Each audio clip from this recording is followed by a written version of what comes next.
Hello and welcome to Standing Tall with Shennette Sparkes. I hope you had a great week. This episode I chose to talk about lupus and exercise.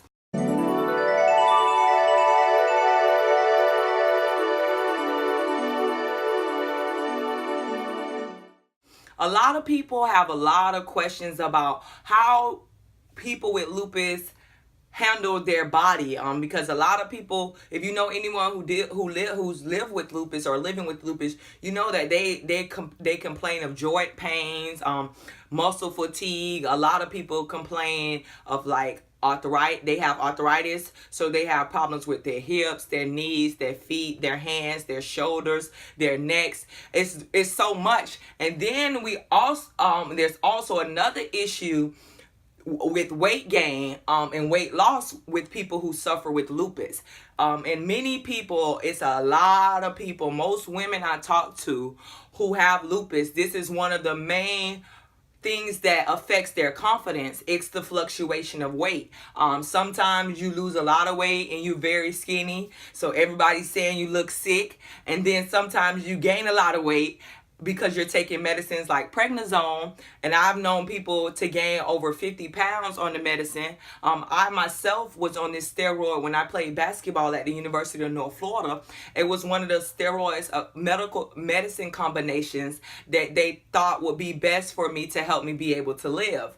And so while I was playing, and of course being a Division I athlete, not only do you have to go to class every day, you have to do weight training in the morning. Then I would have to go to class. Then I would have to go back to practice, and then I would either have to study or go to some type of event at night on campus, because I was involved in student government and Fellowship of Christian Athletes. So I stayed active no matter what throughout the whole time I battled with lupus.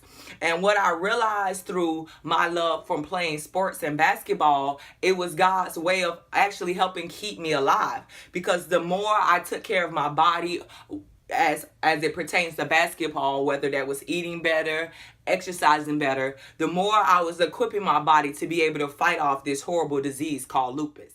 Like I stated before, I played basketball, and one of the reasons why I stopped playing basketball was because in 2010, my gallbladder got infected.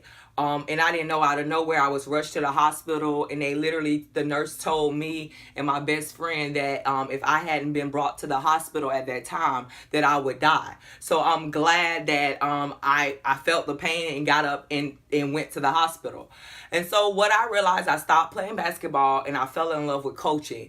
And the more I learned, the more I fell in love with coaching, the more I fell in love with also maintaining my own physical strength, maintaining my own stamina and my stability. So that's what I like to encourage people, women who live with lupus, but people in general, that we need to get up off our butts and stop making excuses when things happen to us and try to make things happen differently. And what I mean by this is when I was having bad days, or when I felt that I didn't have energy, I didn't stay in the bed and mope and complain. I would get up, I would go to school and teach. I would get up, I would make it to practice, and by the end of the day, I would have more energy than I had that morning. So I just would like to use this video. Of course, I'll give you exercise tips, and I video a couple different workouts, a workout I did a couple weeks ago, and also some clips from things I did this morning just to show you.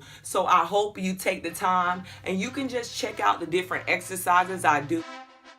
Please take some time out to exercise. No matter what you're going through in life, no matter what we're facing, I found that exercise or playing some type of sport, it's kind of like a stress reliever. It's kind of like the time that I can go and I can focus on just making myself a better person. I can listen to certain type of music to get my mind right, to get my body going, but also it's a way to maintain a certain level of confidence and the swag about yourself. At least 3 to 4 times a week, I try to do some type of exercise routine, which are maybe 5 exercises and some type of cardio.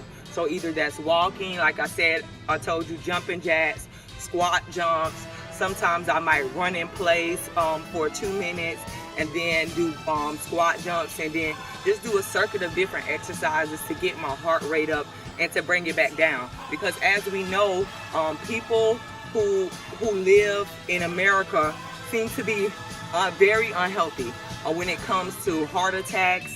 That's the #1 cause of leading death in America. So how we change that is by exercising and doing better with ourselves. So someone asked me, what would be one of the most important things that I tell anyone who's currently suffering with lupus? And one of the things I would suggest is to please exercise. No matter how much pain your body may be in, on those days, please rest. But on days when you can get up, it is important. It's kind of vital that we begin to stretch ourselves. We allow our muscles to grow. We allow our body to be in better condition so we can be able to live and do more with our life. If you constantly just sleep and you stay at home and you mope and you complain, you're literally festering in depression. You're literally festering in everything that can ultimately lead to your death. So I want to encourage you not to be ashamed or not to feel defeated because things hurt. I want to challenge you to stand tall, to have the courage to stand tall and exercise, to do things to make you confident, do things to make you strong. My motto, my life's motto is scripture, Philippians 4:13. I can do all things through Christ who strengthens me. So I want to encourage you today to exercise, to do something different, to shake up your routine, to add a little spice to your life, and imagine the changes and the things you'll be able to overcome just with faith and courage. So God bless you. Hope you enjoy the exercise routines. If you have any questions, please leave the comments on the video blog. Have a great day.